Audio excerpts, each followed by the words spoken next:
ፖሊስ መርማሪ ልዩ ጥናት ያደረጉ ወደ 8 ቢሊዮን ብር በኢትዮጵያ ተዘርፉላቸው እስከነስማቸው እስከነገና ንብረት መታሸግ ንብረት ምናምን ያፈሩት ነገር ምናምን ነገር በሙሉ ሊጠረቀምላቸው ሊታሰሩ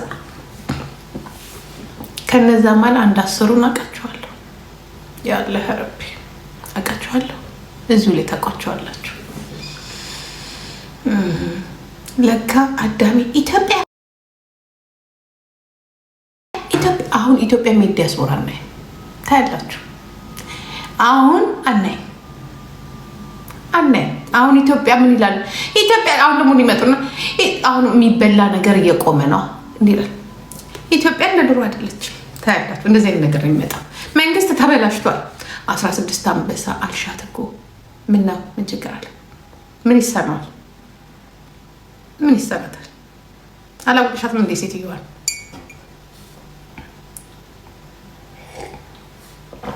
ገቢነሽ ምን አርጌ ነው መድኃኒዓለም ምን ሰጣችሁኝ? እኔን ማታስጠጉኝ የኔ ልጅ የኔ እናት ቲንክ ሶ ማች ማማዬ ጸባይሽና ሳሚሪ እዚህ ከመጣሽ ሰው ትሆኛለሽ። መጨረሻ እስር ቤት ሊሆን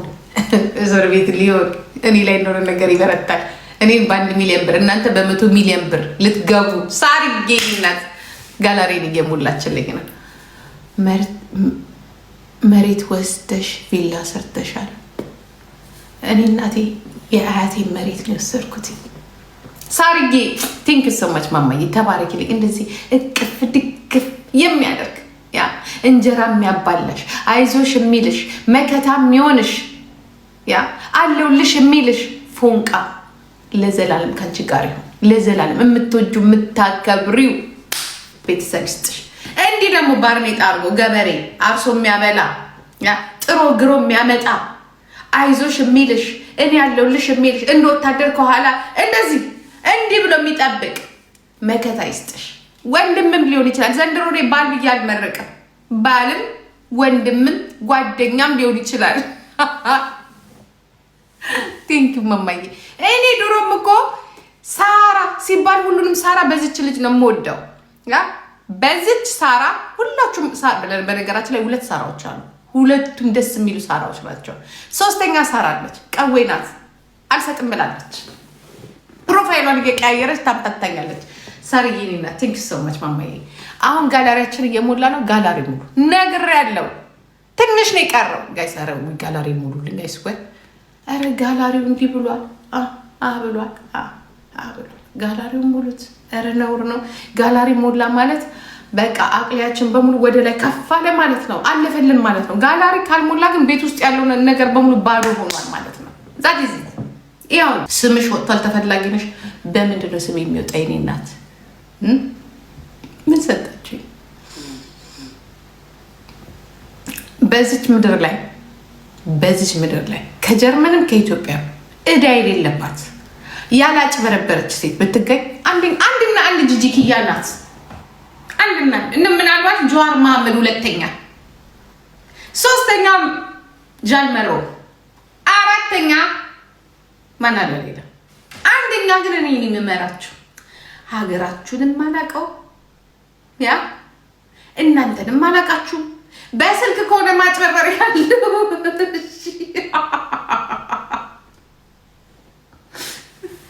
በስልክ ከሆነ ማጭበርበር ያለው ልያዝ እችላለሁ።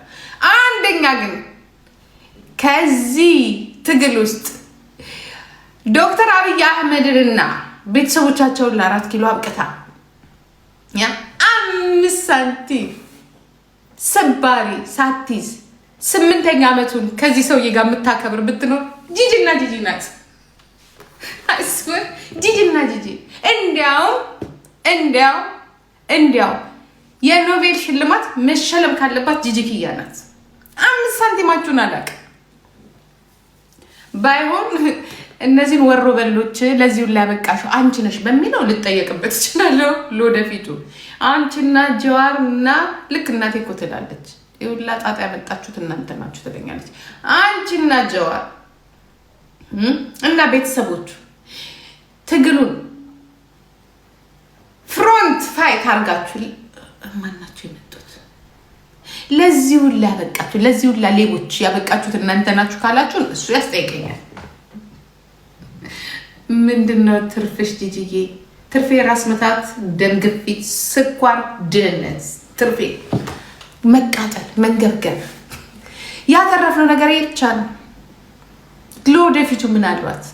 ለወደፊቱ ምናልባት ከዚህ ችግራቸው ተሻሽለው ይሄም አለ እንዴ ብለው ምናልባት ደም ግፊታችንን ሊቀንሱ ይችላሉ። አሁን ያሉት ስርዓቶች ሊቀንሱ ያጠፉታል እያልኩኝ አይደለም፣ ሊቀንሱት ይችላሉ። ስኳራችንን ሊያስተካክሉት ይችላሉ።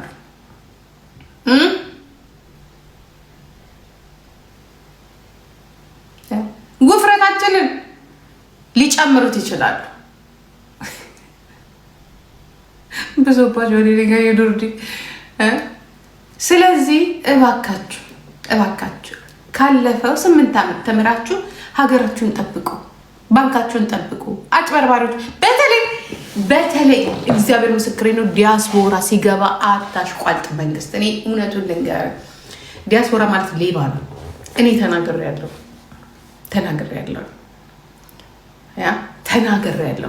ምን ብያለሁ መሰላችሁ? አሜሪካን ሆነ አውሮፓ ሆነ ማጭበርበር አይቻልም።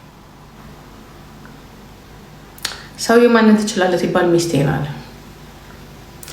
ይሄ ብልጭልጭ ነገራቸውን ይዙና ይሄ የፈረደበት የዚህ ሀገር ዲፕሎማ ዲግሪ ያላቸው እሱን ይዙና የትም ቦታ ፈርስት ክላስ ናቸው።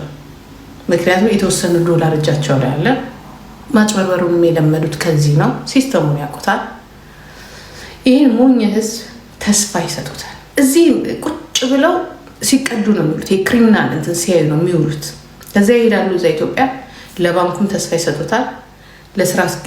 ለስራ ፈጣሪዎችም ተስፋ ይሰጣሉ። እንዲናረጋለን። በእርግጥ ይቻላል። እዚህ የራሱ ኤክስፔሪንስ እንወስዳለን።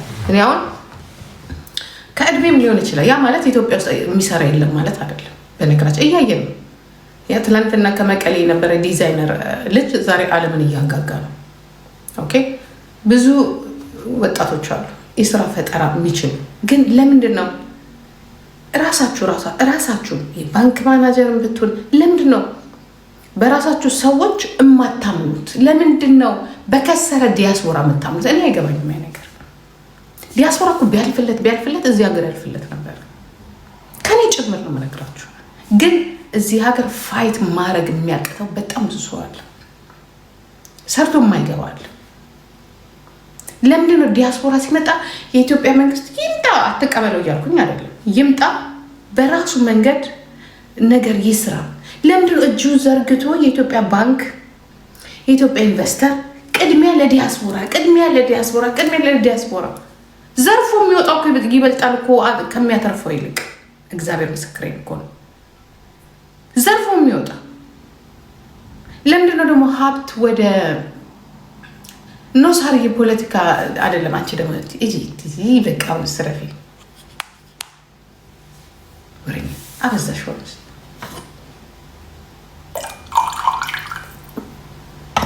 ይሄ ፖለቲካ አይደለም።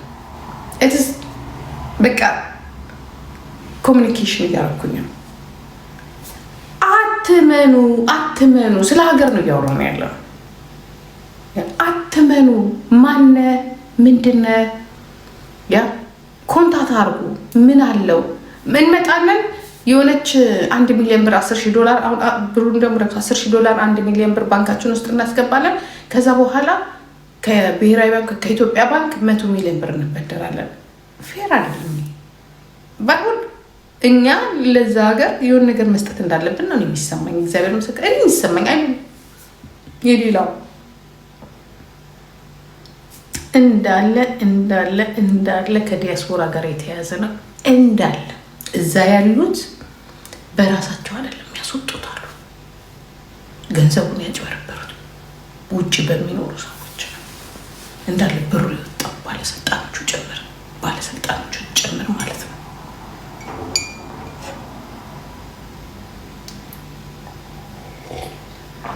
እምባካ አንተ ደግሞ የቀበሌ ምናምን ትላለህ። የቀበሌው ምን አረገ? የቀበሌው ትንሽ ነው የዘረፋችሁ ጋይስ። ወደ ላይ የተዘረፈውን ብትሰሙ እንዲህ በቢሊየን ብር እኮ ነው የተዘረፈው። አብይ ምን ያርጋችሁ? እኔ በዚህ ሰውዬ እኔ አብይ የምትሉ ሰዎች ቡልሽት። እኔ በጣም ነው የምጠላችሁ። በጣም በቃ ጥላቻችሁን ነው የማየው። አም ሶሪ አንድ ሰው አብይ እንደዚህ የምትዘርፉት ሚሊየን የምታሳብቡት በአንድ ሰው አስተሳሰባችሁን ለውጡት ጋይስ። የሚዘርፋችሁ እኮ አብይ እኮ አይደለም። አብይ ምናልባት በፖለቲካሊ በጦርነት ምናምን ልትወቅሱት ትችላላችሁ። ምክንያቱም ኃላፊነት አለበት። የሚዘርፏችሁ እኮ ሌሎች ባለስልጣኖች እኮ ናቸው። ማናጀር፣ የባንክ ማናጀር፣ የመሬት ሚኒስቴር፣ የምናምን ሚኒስቴር፣ የምናምን ነገር እነሱ ናቸው እኮ የሚዘርፏችሁ። እናንተ ቀበሌ ጉቦ በግል የሚሰጠውን እሱ ስርዓት አልበኝነት ነው። ስራን በስነስርዓቱ አሁን እኮ የላችሁ ልዩነቱን ይዩት። ስራን በስነስርዓቱ አለመስራትና የሀገርን ሀብት ማባከን፣ በተለይ ጥሬ ሀብቶችን እንደ መሬትና እንደ ገንዘብ ያሉትን ነገሮች ኢንቨስትመንቱ ላይ ነው ቁጥጥር ማድረግ ያለባቸው። ኢንቨስትመንት ቢሮ ነው እንደዚህ አይነት መሬት ሰጠናል፣ እንደዚህ አይነት ነገር አድርገናል እና ከእንደዚህ አይነት ባንክ እንዲበደር ነገሮች የብር ብድር እንዲመቻችለት ብሎ የሚጽፈው። ትኩረት ማድረግ ካለባቸው የቡልሽት ኢንቨስትመንት ቢሮ ኢንቨስትመንት የሚደረጉ ነገሮች ላይ መንግስት ትኩረት አድርጓል። ፖሊሲው እዛ ላይ መርምረዋል እንጂ ይሄ ትናንሹ ስርዓት አልበኝነቱ የሆነ ሰዓት ላይ ማስቆም ይቻላል። ቀለል ያለ ነገር ነው። ሀገር ግን ሲዘረፍ፣ በጣም ብዙ ብሮች ሲዘረፉ ግን ሀገር ዕዳ ላይ ይወድቃል። እሱን ተጠንቀቁ። ፕሮብሌም እሱ ነው ፕሮብሌሙ። እሱ ነው ወደ ድህነት ውስጥ የሚያስገባችሁ። በሚሊዮን ብር ምናምን ነገር እየተዘረፈ ማለት ነው። ማን ይቆጣጠራል? ጂጂ ይሄን እሱ እኮ ነው። ግን ሰውየው ላይ ግን እኔ ሰውየው ማለት ግን አልችልም። አንድ ሰው መውቀስ አልችልም። ምክንያቱም ብሩ እየገባ ያለው እሱ ኪስ ስላልሆነ እሱ እናቴ ቢወስድ እንኳን ቢዘርፍ እንኳን መሬት አስፋልት ሲሰራ ሰው ብሩን ይጨርሰዋል ማለት ካለ ምክንያት እንኳን ወሰደ ብንል የሚሰራውን ነገር እያያቸው ነው። በራሱም ስም ይሁን በቤተሰቦቹ አትሊስት መንገድ እየሰራ ነው። ተቋሞችን ምናምን እየሰራ ነው፣ እየለፋ ነው። በነገራችን ላይ 24 አወርስ በሙሉ ዝም ብላችሁ ስታዩት ሲቀረጽ ሲያወራ ምናምን ነው የሚለው። ይሄ ራሱ ስራ እኮ ነው ብቻው። እኔ ሌሎቹ ሲቀረጹ ሲያወሩ እንትን ብዬም አይቻቸውም አላውቅም። ኢቨን ከራሱ ከአቦሽ መልስ ራሱ ሚዲያ ላይ አላየው ወይ ስብሰባ ሲመራ ነው እንጂ የማየው ልማት ላይ አላየው። እንደ አብይ አላየው። አብይ እኮ ልማቱም ላይ ታዩታላችሁ፣ ጉድጓዱም ላይ ታዩታላችሁ፣ ፕሮጀክቱም ላይ ታዩታላችሁ፣ ሰብሉም ላይ ታዩታላችሁ። በነገራችን ላይ ምስኪን የሆነ ሰው ነው የእውነት በጣም ነው የሚለፋው። በጣም ግን ሌቦቹ ግን አስቸገሩ። በቃ ሌባ አስቸግሯል። በጣም ሌባ አስቸግሯል። ህዝቡ ሌባ ሆኗል። ዋጋም የለም። እኔ አሁን ጋላሪ ሙሉልኝ። አሁን ደግሞ ተቃዋሚዎች ደግሞ አሁን በቃ እንትን ፖለቲካ ጀመርሽ ብለው እንትን አይሰጡኝም፣ ጊፍት አይሰጡኝም።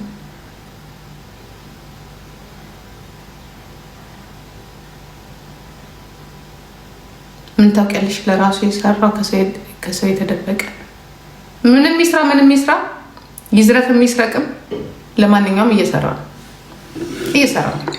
ይኸውልሽ ምን አለ መሰለሽ ሀገርም ይዝረፍ ምን አትሊስት 50% እያካፈለሽ ነው አሉ አይደለ እንዴ? ይሄ የራሳቸውን ጭንና የራሳቸውን ገንዘብ ሞልተው ላሽ የሚሉ ምንም ልማት ላይ የማይሰሩ እያየናቸው እኮ ነው። ዘርፈው ላፍ የሚሉ ዘርፈው ለሴትና ለእንትን አሜሪካን ሀገር እናንተ የሚያከማችሁ ፑቲን ሲናገር ሰማችሁ? አፍሪካኖች ከአፍሪካ ብር ይዘርፉና አለ ለአውሮፓና ለአሜሪካን ለልማትና ልጆቻቸውን አለ አፍሪካ ውስጥ ማስተማር የማይፈልጉ ብር ሲኖር የአፍሪካ ባለስልጣንና ሀብታሞች አለ ከራሳቸው ከህዝባቸው ይዘርፉና ልጆቻቸውን አሜሪካን ወስደው ነው የሚያስተምሩት አለ። ለልጆቻቸው የሚያወጡት ምንዝ $40,000 ነው ከነ ቤት ከነ ቀለብ ከነ ትምህርት ቤት። ያ ሀብት ደግሞ የሚመጣው ከአፍሪካ ነው አለ። እንዴት አድርጎ ሲስተሙን እንዴት አድርጎ እንደተበከለ እሱ ብቻ አይደለም አለ። ሲታመሙ በራሳቸው ዶክተር አይታከሙም። አያታቸው፣ ግራንድ ፋዘራቸው፣ ግራንድ ማማቸው፣ ልጆቻቸው በሙሉ ሄደው የሚታከሙት አሜሪካና አውሮፓ ነው አለ። $1,000,000 ነው የሚከፍሉት ለህክምና። ያ ይሄ ሁላ ገንዘብ የሚወጣው ከአፍሪካ ነው አለ። ከዛ ደግሞ አይተርፉም አለ። ሲሞቱ ለአፍሪካ የሚሄድላቸው ሬሳቸው ነው። ገንዘባቸው ግን አውሮፓና አሜሪካ ነው ያለው። ልጆቻቸው የሚያስተምሩት ሀብት እንትን የሚያደርጉት የኛ ነገር በቃ ይሄ ነው። ከዚህ የተለየ ነገር የለም። ሀገራችንን የምናቆረቁዘው ሀገራችንን በራሳችን ህዝብ እንዳናምን የሚያደርገን አስተሳሰባችን። እዚህ አንድ ሀብታ የሚታከምበትን መቼስ ዶክተሮች ጠፍተው አይደለም፣ ግን ብዙ ማቴሪያሎችን ማስገባት ይችላል። አንድ ሀብታ እዚህ አውጥቶ 1 ሚሊዮን 2 ሚሊዮን ዶላር አውጥቶ የሚያደርገው ማለት የሚከፍለውን ገንዘብ ዶላሩ አንድ የህክምና መሳሪያ ቢያስገባበት ብዙ ህክምና መስጠት ይቻላል። ዛሬ ዶክተሮችና ሐኪሞች እንትን ቢሉ ቢያዝኑም እውነታቸውን ነው።